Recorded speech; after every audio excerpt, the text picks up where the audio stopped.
Welcome to our online education channel. Student, তোমরা কেমন আছো? আশা করছি ভালো আছো। আমরাও ভালো আছি। কাল তো ঝলমলে রোদ ছিল, কিন্তু আজ আবার বৃষ্টি। একদম চারিদিকে জল থই থই করছে। তোমাদের ওখানে সব কেমন জল হচ্ছে জানাবে। আর হচ্ছে এই জল বৃষ্টিতে ঘরের মধ্যেই বসে থাকতে হবে, কিছু করার নেই। তাহলে তোমরা বসে বসে ভিডিওগুলো দেখো স্টুডেন্ট। তোমরাও ভালো, তোমাদেরও নলেজ ভালো হবে আর আমাদেরও ভালো লাগবে। তাহলে শুরু করছি ক্লাস 3 পুনর্বেশ জানা প্রশ্নমালা 46-এর সম্পূর্ণ সমাধান। ঠিক আছে? কাল 7-এর দাগ অবধি করে দিয়েছিলাম, আজ 8-এর দাগ থেকে শুরু করেছি। 8-এর দাগে অঙ্কটা কি বলছে প্রথমে? 8-এর দাগের এই যে, এক ব্যক্তি সমান হারে 8 সপ্তাহে 112 টাকা 64 পয়সা সঞ্চয় করেন। তিনি প্রতি সপ্তাহে কত সঞ্চয় করেন? তাহলে অঙ্কটা কী হবে? 8 সপ্তাহে সঞ্চয় করেন 112 টাকা 64 পয়সা। তাহলে প্রতি সপ্তাহে সঞ্চয় করেন কত? 112 টাকা 64 পয়সা। আর 8 সপ্তাহে 8 দিয়ে ভাগ করতে হচ্ছে। 8 দিয়ে ভাগ করে অঙ্কটা হয়ে গেল ভাগফল।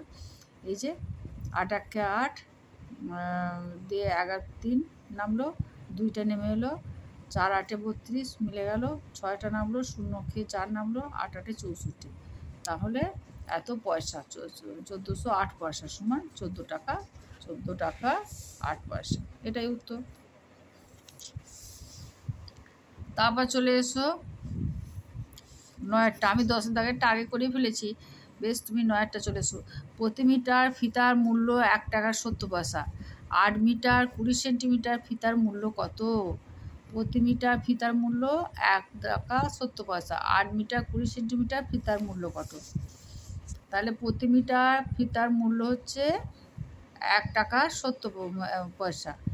8 মিটার 20 সেন্টিমিটার ফিতার মূল্য কত? এটা আমি কি করলাম? এটা আমি গুণ করে দিলাম। গুণ করে কি হলো? 14টা এই দুটো সংখ্যা গুণ করে গুণফল হলো। এই যে গুণ করলাম, এই দুটো সংখ্যা গুণ করলাম, এই যে গুণফলটা এটা করেছি, 0 0 কেটে গেল। আর 7 দুগুণে 14, 4 হাতে রইল 1, 7 8 56 আগে 57 গণিত 2 1 2, 8 1 8, 4 করতে 4 9, 5 8 13, 13.94 টাকা বা 13 টাকা 94 পয়সা। এটাই উত্তর। তারপর চলে এসো 10-এর দাগে। 10-এর দাগের হচ্ছে, একটি ঘরের জন্য 6টি জানালা ও 2টি দরজা দরকার। 300টি জানলা এসেছে। এখন কটি দরজা হলে তবে ঘরগুলি কমপ্লিট হবে এবং কয়টি ঘর হবে? তাহলে ঘরের জন্য একটা ঘরে যদি 6টা জানলা হয়, তাহলে 300টা জানলা এসছে, তাহলে ঘরের সংখ্যা কটা সেটা আগে বার করতে হবে, আর কটা দরজা বের হবে সেটা বার করতে হবে। তাহলে একটি ঘরের বলছে, এই যে একটি ঘরের বলছে 6টি জানলা ও 2টি দরজা দরকার। তা 300টি জানলা এসছে, তাহলে ঘরের সংখ্যাটা কত? ঘরের সংখ্যা কত? তাহলে 6 দিয়ে 300কে ভাগ করলাম 50টি, তাহলে ঘরের সংখ্যা হলো 50টি। তবে একটা ঘরে 6টা করে জানলা লাগবে, আর 300টা জানলা এসছে, তাহলে কটা ঘরের হবে? 50টি ঘরে। তাহলে ঘরের সংখ্যা 50টি। তাহলে এই 50টা যদি ঘর বেরিয়ে যায়, তাহলে দরজা কটা লাগবে? 50 গুণিত 2 সমান 100টি। খুবই সোজা এই অঙ্কগুলো, খুবই স্টুডেন্ট দেখো একটু মন দিয়ে করো, খুবই সোজা অঙ্ক। প্রথমে হয়তো 300টা জানলা লাগে, এরকম 6টি করে একটা ঘরে জানলা বসে, তাহলে 300টা জানালা লেগেছে, তাহলে ঘরের সংখ্যা পেয়ে যাচ্ছ, ভাগ করলি। এবার যে ঘরের সংখ্যাটা পাচ্ছ, তাহলে দরজা যদি 2টো করে লাগে, তাহলে কটা দরজা লাগবে সেটা পেয়ে যাচ্ছ, 100টা। এটাই হচ্ছে উত্তর। তারপর চলে এসো তোমরা সরল করো 11-এর দাগে। 11-এর দাগে হচ্ছে 10-এর দাগের হলো, এবার 11-এর দাগে সরল করো। 15 - 3 গুণিত 10 ভাজিত 15 গুণিত 2 -60 ভাজিত 5। এর মানে হচ্ছে, এর চিহ্নটাকে আমরা কি বলি? গুণিত চিহ্ন। 2 যুক্ত 7 গুণিত 8 বিযুক্ত 10 সমান 15 মাইনাস ব্র্যাকেটের মধ্যে 3 10 30 হয়ে গেল, গুণ করে ভাজিত 15 গুণিত 2 -60 ভাজিত 10 যুক্ত, এই যে 10 কেন করলাম? 60 পর ভাজিত, এই যে 5 মানে এর মানে গুণ, 5 গুণিত 2 মানে 10 যুক্ত 7 8 56, 7 8 56 বিযুক্ত 10। বুঝতে পেরেছো? যুক্ত 7 8 56 বিযুক্ত 10। এই যে এরটাকে গুণিত করে দিলাম, তাহলে 5 দুগুণে 10 হয়ে গেল, যুক্ত আবার 7 8 56 বিযুক্ত 10, তারপর সমান 15 মাইনাস 15 দুগুণে 30 2 গণিত এই যে বাইরে গণিত 2 গণিত 2 বিযুক্ত এবার 6 10 60 হলো 6 যুক্ত 56 এই 56 বিযুক্ত 10 সমান 15 মাইনাস 2 দুগুণে 4 মাইনাস 6 যুক্ত 56 মাইনাস 10। এবার এক কাছে যোগগুলো করে নিলাম। 15 থেকে 4 যদি মাইনাস 4 মাইনাস 6 মানে মাইনাস 10 হচ্ছে, তাহলে 15 থেকে মাইনাস 10 বিয়োগ করলে 5 হয়।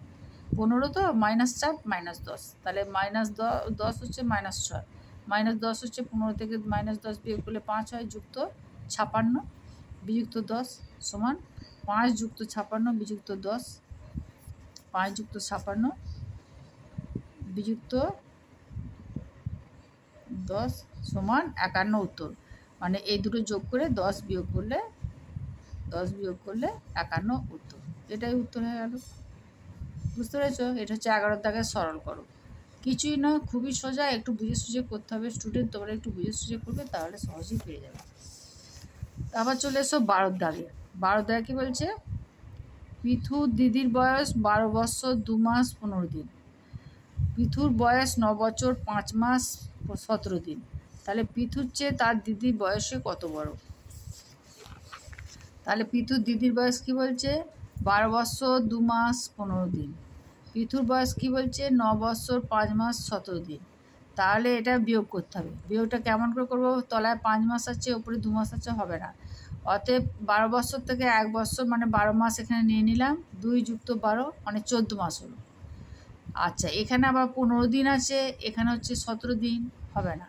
সেই জন্য এখান থেকে আবার এই যে 14 মাস হলো, 1 মাস এখানে নিয়ে নিলাম, 15 যুক্ত 30, আর এখানে তলায় 17ই রইল।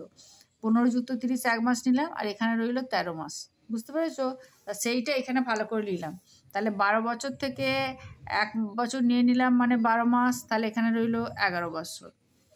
আচ্ছা, 2 যুক্ত 12 মাস মানে 14 মাস হলো। 14 মাস থেকে আবার 30 দিন নিয়ে নিলাম, 1 মাস নিয়ে নিলাম, এখানে রইল 13 মাস। 13 মাস, তারপরে এখানে রইল 30 আর 15 45 দিন। 45 দিন, আর তলায় তো যেমন রইল তেমনই 9 বছর 5 মাস 17 দিন। এই নিয়ে নেওয়ার ব্যাপারটা তোমরা খুব ভালো করে শিখবে স্টুডেন্ট। যত ভালো করে শিখবে তত ভালো করে পাবে। মাস বছর এগুলো, তারপরে হচ্ছে তোমার ওই যে কী বলে ঘন্টা সময় মিনিট, এগুলো কোথা থেকে কোনটা নিতে হবে বিয়োগের সময় আগে যেন মাত্রা খেলে যায়। তুমি যদি এইটা বিয়োগ করতে যাও কিছুতেই হবে না, কিছুতেই মিলবে না। কিন্তু যখনই দেখবে যে এইখান থেকে এইটা নিয়ে নিতে হবে, এইখান থেকে এইটা নিয়ে নিতে হবে, নিয়ে কত সংখ্যা হবে সেটা আবার একটু ভালো করে লিখে নেবে, বিয়োগ করার সুবিধার্থে দিয়ে করে নেবে, তাহলে দেখবে খুব সহজে মিলেও যাবে, পেরে যাবে। এইটা যেন মাথায় খেলে যায়, এইটা খুব ভালো করে এগুলো করবে। সময় মিনিট ঘন্টা আর মাস বছর দিন এগুলো খুব নিয়ে নিয়ে এধার থেকে এধারে নিতে হবে, এধার থেকে এধার নিতে হবে, এইভাবে করতে হবে। এগুলো যত শিখবে যত বুঝবে তত তোমাদের নলেজটা ভালো হবে। দিয়ে এবার এখানটা ভালো করে আবার লিখে নিলাম। তাহলে 12 বছর থেকে 1 বছর নিয়ে নিয়েছি মানে 11 বছর হলো। আচ্ছা, 14 মাস থেকে 1 মাস নিয়ে নিয়েছি, ওধারে দিনে করে নিয়েছি, ওই জন্য 13 মাস হলো, আর দিনে করে নিয়েছি 45 মাস হলো, ওই জন্য 30 যুক্ত 15 45 মাস হলো।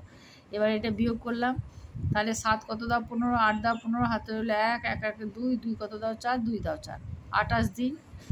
আচ্ছা, মাস কত হলো? 5 কত দাও 13, 8 দাও 13, তাহলে 8 মাস। আর বৎসর কত হলো? 9 কত দাও 11, 2 দাও 11, তাহলে 2 বৎসর। তাহলে পিথুর দিদি 2 বৎসর 8 মাস 28 দিনের বড়। কার থেকে বড়? পিথুর থেকে বড়। পিথুর দিদি 2 বৎসর 8 মাস 28 দিনের বড় পিথুর থেকে। হয়ে গেল। তারপর চলে এসো 13 অঙ্কটা। 13 অঙ্কটা কী বলছে? নিচে অঙ্কটির সমাধান করো। নিচের অঙ্কটা কি বলছে? দেখো আবার সেই এক নিয়মে চলে এসছে। 11 ঘন্টা 5 মিনিট, তার থেকে 9 ঘন্টা 55 মিনিট বিয়োগ করতে বলেছে। এটা 11 ঘন্টা, তলায় 9 ঘন্টা, এটা ঠিক আছে। কিন্তু যখনই এখানে 55 মিনিট হচ্ছে, এখানে 5 মিনিট হচ্ছে, তুমি কিছুতেই বিয়োগ করতে পারবে না। তাই 11 ঘন্টা থেকে 1 ঘন্টা এখানে নিয়ে নিচ্ছ মিনিটে। 1 ঘন্টা মানে 60 মিনিট, 60 মিনিট যুক্ত 5 মিনিট মানে 65 মিনিট হয়ে যাচ্ছে। এটা 65 মিনিট হয়েছে। আর এইটা 11 ঘন্টা থেকে 1 ঘন্টা মাইনাস হয়ে যাচ্ছে, 10 ঘন্টা থাকছে, তাহলে 10 ঘন্টা 65 মিনিট। তাহলে সেটা আবার আমি এখানে ভালো করে লিখে দিয়েছি 10 ঘন্টা 65 মিনিট, 9 ঘন্টা 55 মিনিট। এটাকে বিয়োগ করলাম, পাঁচে পাঁচে মিলে গেল শূন্য, 5 কত 10 6, 1 10 6, এটা হয়ে গেল মিনিট। আর ঘন্টা কত, 9 কত 10, 1 10 10, তাহলে 1 ঘন্টা 40 মিনিট। এটাই উত্তর হলো। তাহলে এই যে তোমাদেরকে বারবার বোঝাচ্ছি, এই ঘন্টা মিনিটের সংখ্যাটা এইভাবে নিয়ে নেওয়া।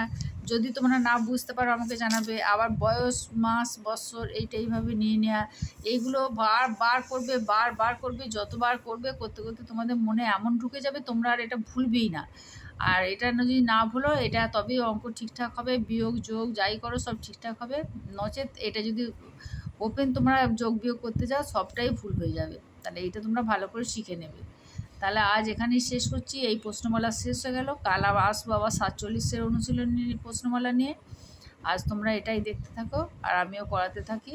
আর আমার চ্যানেলটা অবশ্যই সাবস্ক্রাইব করবে, লাইক করবে আর কমেন্ট করে জানাবে কেমন লাগছে। Thank you.